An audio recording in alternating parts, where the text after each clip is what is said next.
Hey y'all. So today I'm giving you my 5 tips for first year teachers. Tip number 1, create a wish list. Listen, I know exactly how it feels to be a first year teacher walking into that empty classroom, feeling like I have to put everything in there myself. No, you do not. Create something like an Amazon wish list, add all the items that you feel are necessary for your classroom, and then send that wish list out on all of your social media platforms. You can send it to your family, your friends, even use it as your email signature. So when your parents email you, they can easily click that link and provide you with what you need. Tip number 2, observe other teachers. Listen, don't feel like you have to reinvent the wheel. There are teachers out here using so many useful things. If you're given an opportunity to observe some other teachers in your building, do that. See what it is that they're using for their classroom management skills or how they're engaging their students. And then take that and use it in your classroom.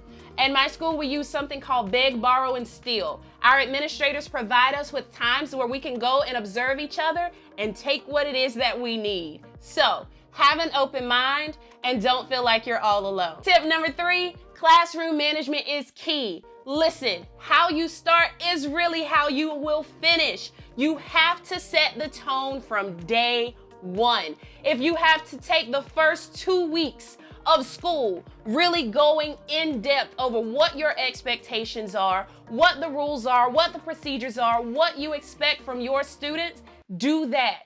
And that way, you won't really have to worry about it throughout the year. Yes, you may have to remind them here and there, but if you've set a solid foundation with your classroom management, you should be good to go. Tip number 4, make mistakes. Making mistakes is okay. That's exactly how you're gonna learn. Also, your students need to see that human, real side of you. Let them know that you make mistakes too. Just because you're the teacher, it doesn't mean that you're perfect. Making mistakes is proof that you're trying. That is what I tell my students, and that is what they see from me on a daily basis. Tip number 5, check in with your students. Now, this one everybody may not agree with, I know, because we know that our students are going to give us the real deal. But I love to check in with my students just to see how am I doing as a teacher from their lens. What is it that I can do better? What do they like about the way that I teach, and what do they feel like I could change? This is something that I feel like we would do on a weekly basis. We call it our family meeting. You can call it whatever you like. You can do this anonymously where you have something written out and they can kind of fill out those answers for you, fold them up, put them in a jar. It's something you can read at the end of the day.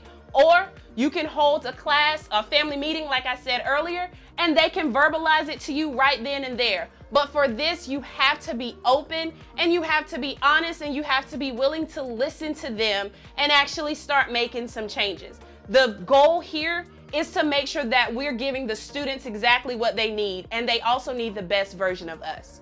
I hope you found these tools helpful. Don't forget to follow my page, subscribe to Teaching and Reaching for more videos just like this.